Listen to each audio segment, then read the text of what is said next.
Buenas tardes a todos. Es un placer realmente y realmente un gran honor, y agradezco al comité organizador de poder tener la posibilidad de entrevistar al doctor Juan Carlos Maqueda, que no necesita ninguna introducción, pero quiero destacar algunas cosas que me parece que lo hacen una persona con características únicas en la Argentina y realmente con gran impacto en la vida política argentina. Su carrera política y judicial es singular porque lo llevó a actuar en los tres poderes, ejecutivo, legislativo y judicial, en los tres ámbitos, municipal, provincial y nacional. Y fue constituyente, convencional constituyente en tres oportunidades a nivel de la Constitución de la provincia de Córdoba en dos oportunidades y en la reforma del año 94 de la Constitución argentina. El doctor Maqueda comenzó en el año 74 en la Municipalidad de Córdoba, después estuvo como diputado provincial entre el año 87 y 91, luego fue diputado nacional entre el año 91 y 99, y participó del Poder Ejecutivo Provincial como ministro de Educación en la gobernación de Juan Manuel de la Sota. Posteriormente fue convencional constituyente, como decíamos, en tres oportunidades, y fue elegido en el año 2001 como senador nacional por Córdoba, y en tal momento fue elegido presidente del Senado de la Nación en aquellos años de la crisis del año 2001, que fue entre el 2002 y entre enero del 2002 y diciembre del 2002. Luego de ello fue elegido como ministro de la Corte Suprema de Justicia y durante 22 años, hasta el año 2024, fue ministro de la Corte Suprema de Justicia. Y cuando me pidieron hacer esta entrevista, empecé a googlear qué es lo que había presentado, dicho el doctor Maqueda durante estos 22 años y no encontré nada. Pueden hacer el ejercicio, no van a encontrar nada. Entonces mi primera pregunta, y agradeciéndole a Juan Carlos que está con nosotros acá, es ¿por qué no encontré nada? Antes que nada, buenas tardes. Muchas gracias a todos por estar presentes y agradezco especialmente a IDEA esta invitación y esta posibilidad de estar con ustedes. Bueno, durante 22 años que estuve en la Corte Suprema de Justicia de la Nación, no hice ninguna declaración pública, no participé de ningún programa de televisión, de radio, no di una sola clase en la universidad, que era donde yo daba clases, no participé de ningún encuentro de este tipo, o sea, de ningún congreso, de ningún simposio, de ningún panel, no participé de nada, porque yo me encontré ante un verdadero dilema. Yo asumía en la Corte Suprema de Justicia de la Nación viniendo de la presidencia del Senado. Y era un grado de exposición muy alta. Y yo me daba cuenta que naturalmente tenía que bajar ese grado de exposición que tenía y que se había ido acrecentando paulatinamente en la política. Y que empezaba una tarea totalmente distinta, que era la tarea que se lleva a cabo en la Corte Suprema de Justicia de la Nación, que comparada con la tarea política es una tarea monacal prácticamente. Entonces yo tenía que buscar un modelo, y el modelo lo encontré en los jueces norteamericanos que vienen de la política y que asumen en la Corte Suprema de Estados Unidos. No todos, pero la mayoría tiene una forma de comportamiento que es hablar por sus sentencias. De allí viene el viejo precepto de que los jueces hablan por sus sentencias. Entonces, durante 22 años me abstuve de todo tipo de participación pública y por eso es que no encuentra nada sobre mi persona durante estos 22 años. Yo creo que la tarea en la Corte Suprema de Justicia de la Nación es una tarea hacia adentro. Yo suelo decir que cuando yo estaba en el Congreso, conocía en el Congreso hasta el último recoveco que existía, tanto en la Cámara de Diputados como en la Cámara de Senadores. En cambio, en la Corte Suprema de Justicia nunca conocí más allá del cuarto piso, porque la tarea mía se llevaba a cabo adentro de mi vocalía. Entonces yo llegaba, entraba a mi vocalía y hasta que me iba estaba dedicado a la tarea en mi vocalía. Con toda la gente que me acompañaba, por supuesto, pero en el ámbito de mi vocalía. Y cuando digo que es una tarea casi monacal, me refiero a que el ministro de la Corte Suprema de Justicia tiene que manejarse con mucha prudencia. El ministro de la Corte Suprema de Justicia es como la mujer del César. No solo tiene que ser, sino tiene que parecer. Y eso es muy difícil. Es muy difícil autorrestringirse cuando uno viene de una vida que naturalmente tiene las tentaciones de los medios de comunicación, y si a eso le agregamos las redes en los últimos tiempos, mientras yo estaba en la Corte, nos damos cuenta que es mucho más grande el grado de exposición que hay. Obviamente que el juez tiene que hablar por su sentencia. Hay quienes creen, compañeros míos, ex compañeros míos, de que el juez no solo debe hablar por su sentencia, y yo los respeto mucho, porque quizás si yo hubiera entrado en otra condición, a lo mejor pensara lo mismo que ellos. Pero bueno, mi tarea fue efectivamente esa, de retiro total durante 22 años. Y ahora vemos, y nos hemos encontrado en alguna otra reunión últimamente, que estás hablando en distintos foros, pero específicamente sobre el Estado de Derecho y específicamente sobre las instituciones en la República Argentina. ¿Por qué es eso? Yo me he propuesto, una vez que salí de la Corte Suprema, contar las experiencias, como la que acabo de contarles a ustedes, sobre la vida en la Corte Suprema de Justicia de la Nación, pero al mismo tiempo me he hecho el firme propósito de defender el Estado de Derecho y la democracia. Yo creo que a pesar que no es un tema que está todos los días en el debate, nosotros que hemos conquistado nuestra democracia y que tenemos Estado de Derecho desde hace 40 años, no llegamos a dimensionar cómo se están horadando las democracias en los últimos tiempos, más específicamente en los últimos 10 años. Pareciera que este mecanismo de selección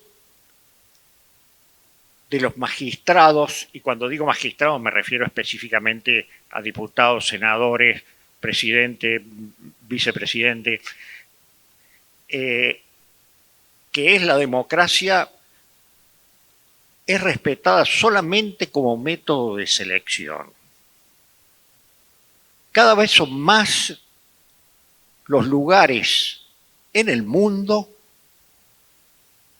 donde los presidentes llegan por la vía democrática y una vez que están en el ejercicio del gobierno empiezan ahora a dar desde adentro todos los mecanismos democráticos y republicanos. Lo más duro en este momento, a mi criterio, se da en los Estados Unidos de Norteamérica. Porque nos encontramos con un país que es el que nos legó a nosotros los argentinos y a todos los latinoamericanos el modelo de democracia, el modelo de Estado de Derecho y el modelo de Constitución. Y nosotros nos forjamos constitucionalmente en el modelo de Estados Unidos. José Benjamín Gorostiaga, que había sido convencional constituyente y después presidió la Corte Suprema de Justicia de la Nación, entre otros cargos que tuvo, decía que la Constitución argentina había sido vaciada en el molde de la Constitución norteamericana. Y cuando yo veo hoy que el presidente de Estados Unidos, cuando termina su primer mandato, manda a tomar el Congreso de los Estados Unidos, y veo el Capitolio asaltado, al cual desde el punto de vista cívico uno lo tiene casi como con una sacralización, yo no lo podía creer. Eso era el final de una lucha en la cual hasta la Corte Suprema de Justicia de la Nación se había expedido sobre los resultados electorales diciendo que no había ninguna trampa. Y sin embargo, en un acto de barbarie contrario a todo tipo de civilización, en el país más civilizado del mundo, donde realmente el ejercicio de la política es mirado por el mundo, nos encontramos de que un presidente saliente quiere obstaculizar una asamblea legislativa donde se va a proclamar al presidente entrante. Y todos vimos por la televisión y todos los medios de difusión lo que fue ese acto de barbarie donde hombres vestidos de vikingos llegaron hasta el mismo lugar donde estaban los senadores y los diputados, y digamos que por la acción de algunos pocos hombres no le prendieron fuego al Capitolio de los Estados Unidos, que uno lo ve como un símbolo de la democracia y del Estado de Derecho. Pero no termina ahí el tema. Después la justicia identificó a muchos de estos hombres. Fueron imputados algunos, procesados otros y condenados otros. Cuando el actual presidente de Estados Unidos asume por segunda vez, en el mismo acto de asunción y como en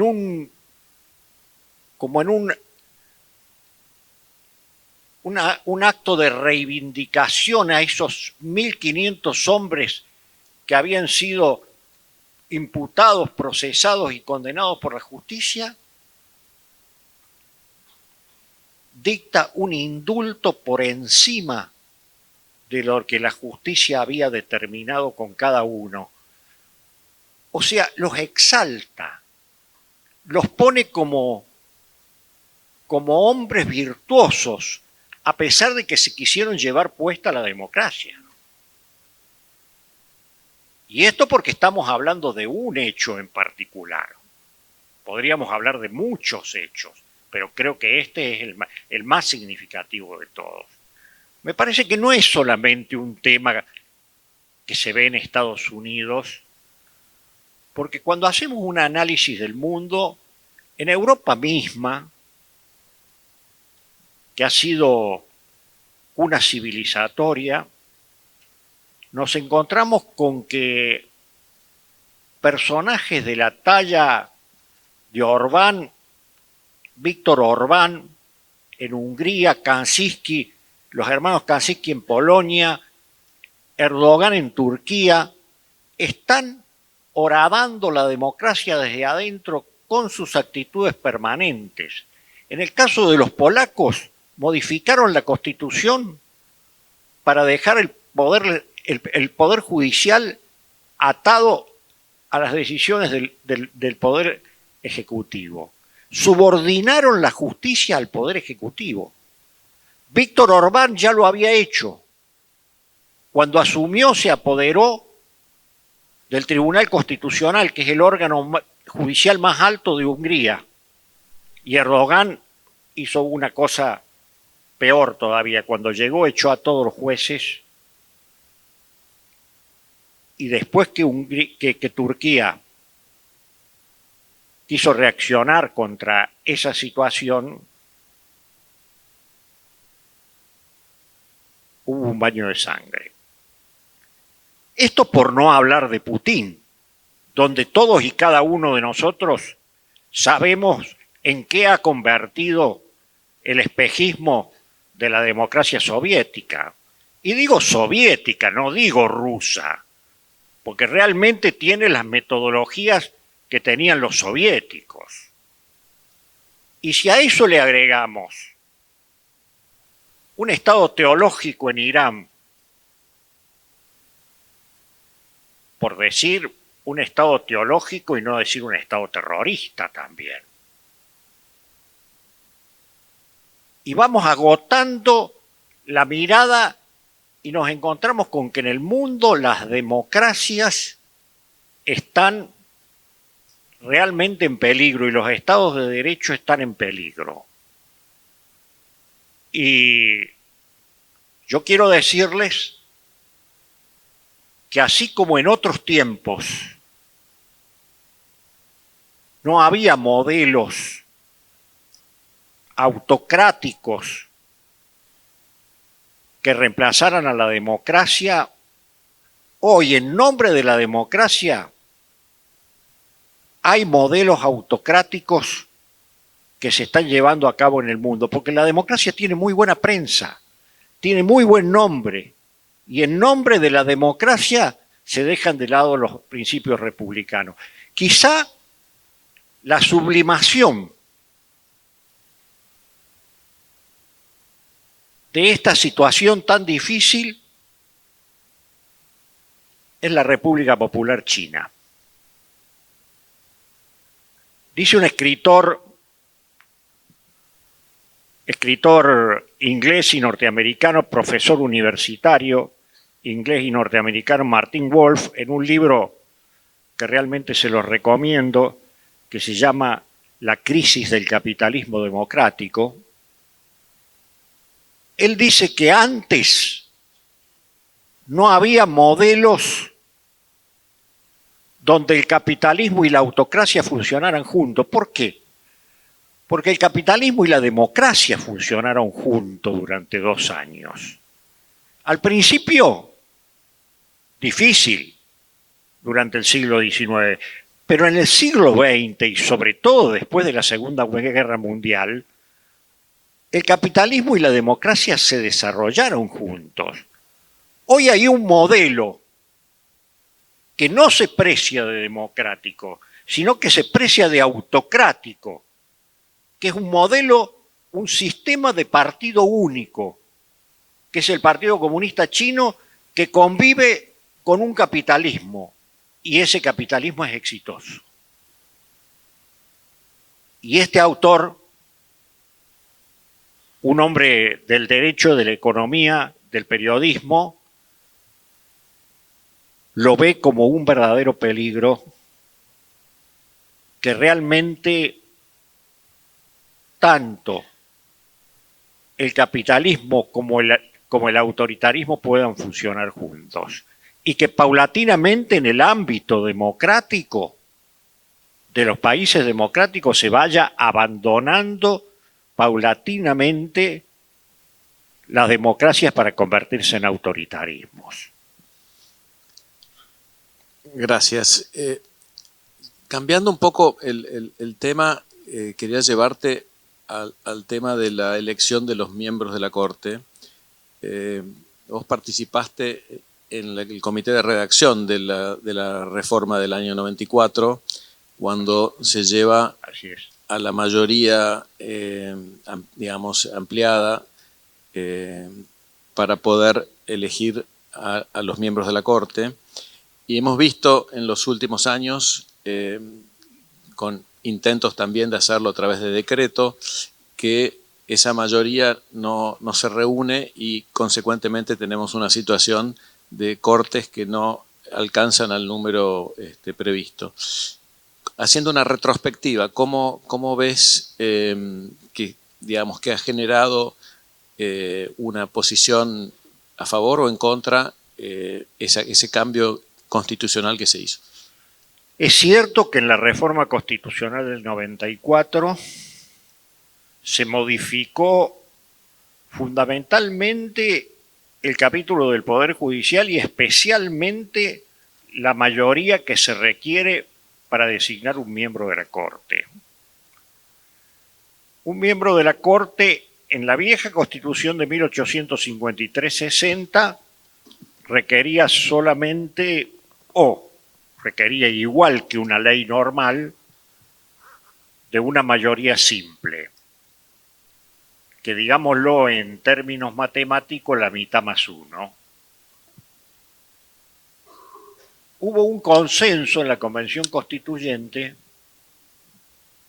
que había que elevar el número de senadores que le daban el acuerdo al presidente en la propuesta de un miembro de la Corte a 2/3. ¿Y por qué se pensó eso así? Eso se pensó de esa manera porque la Corte Suprema de Justicia es un órgano que en la interpretación de la Constitución es el órgano final. Y realmente hay que garantizar que quienes estén en la presidencia de la nación, quienes estén en la Corte Suprema de Justicia, tengan el nivel de idoneidad, de independencia y al mismo tiempo de imparcialidad y que sean aceptados por una mayoría política que no pueda ser de un solo partido político. Para alcanzar los 2/3, y lo vemos en el ejercicio de la democracia permanentemente, en el ejercicio parlamentario, lograr los 2/3 exige la conjunción de muchos partidos políticos. Bueno, yo creo que la selección de los hombres que van a integrar la Corte Suprema de Justicia de la Nación después de la reforma del 94 exige un método democrático en su selección. ¿Cuál es el método democrático?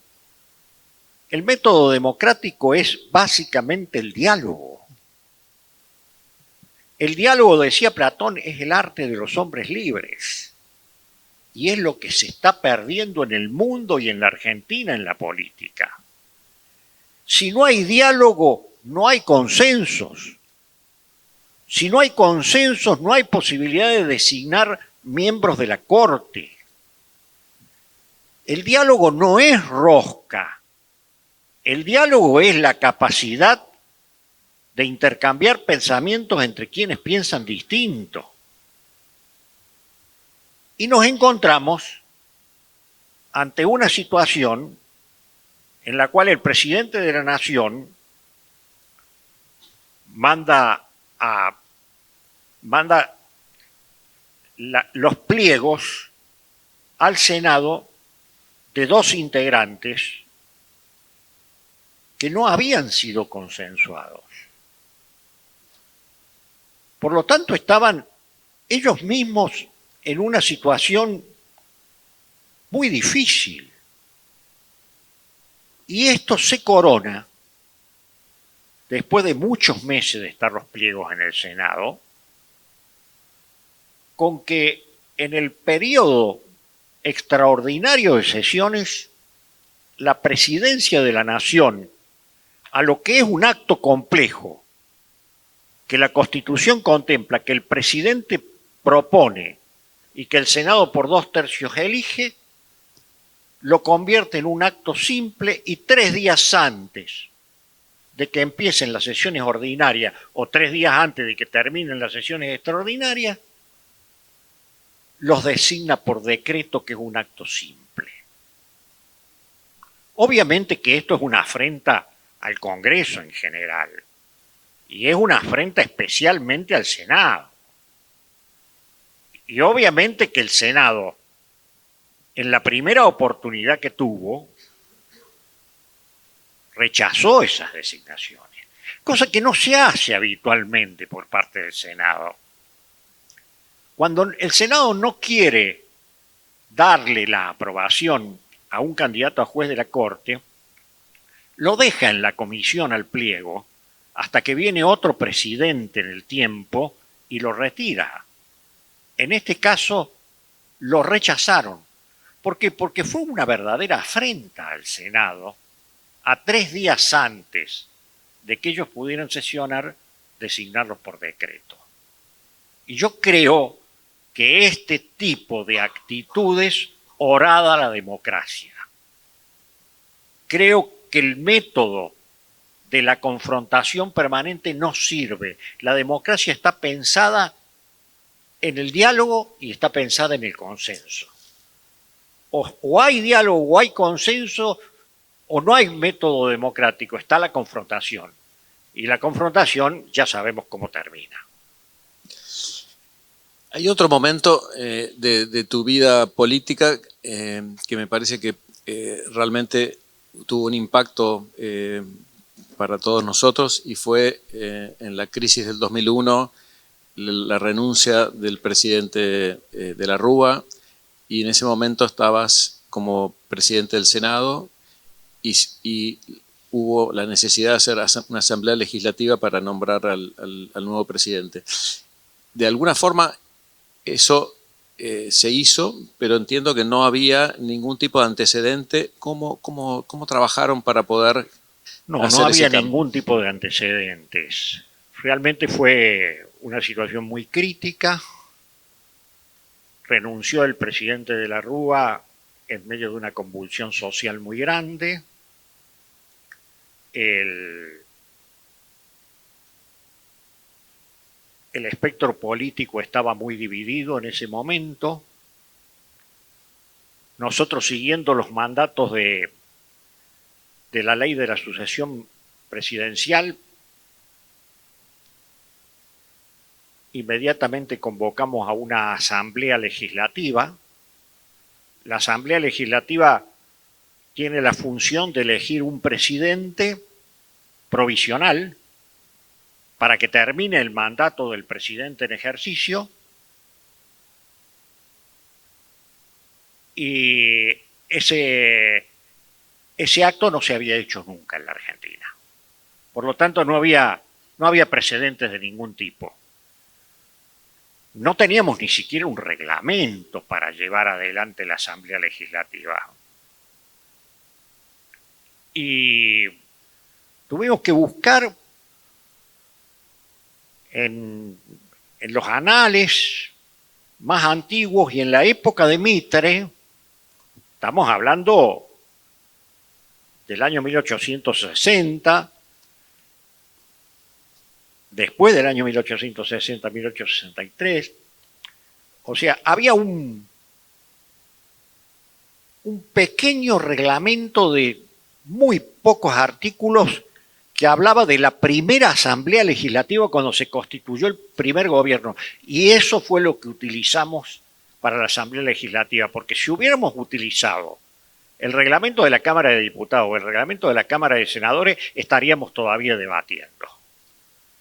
Y lo que sí hubo fue un gran espíritu de concordia, donde nos pusimos de acuerdo en la Asamblea Legislativa para que cada uno pudiera hablar todo lo que quisiera, pero que finalmente sacáramos un presidente de la nación.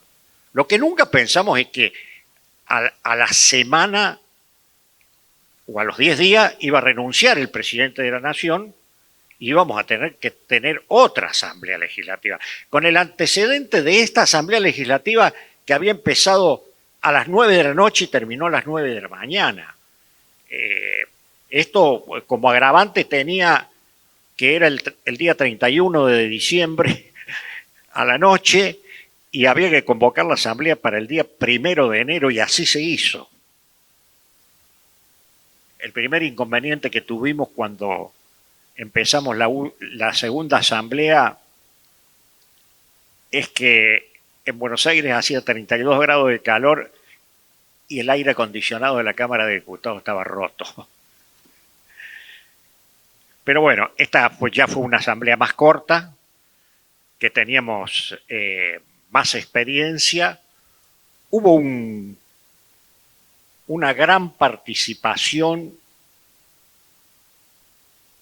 del espíritu acuerdista de dos hombres que en aquel momento permitieron que saliéramos adelante rápidamente, que fueron el expresidente Raúl Alfonsín, que era senador en ese momento, y quien fue elegido como presidente, el doctor Eduardo Duhalde, que también era senador en ese momento.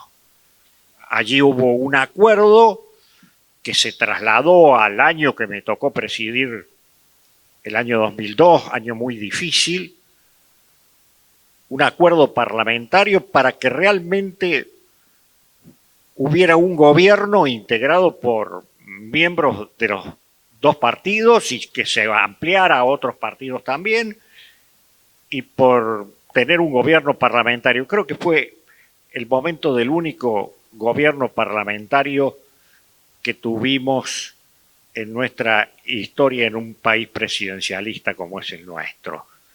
Y bueno, a pesar de todo el problema existente en ese momento de falta de antecedentes, pudimos salir adelante.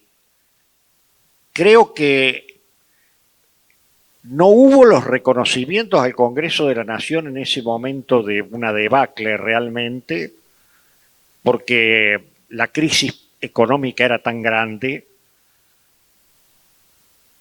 que todo el mundo habló de la crisis económica posterior, pero realmente en ese momento de vacío político que vivimos, esos 10 últimos días de diciembre del año 2001, fueron muy grandes.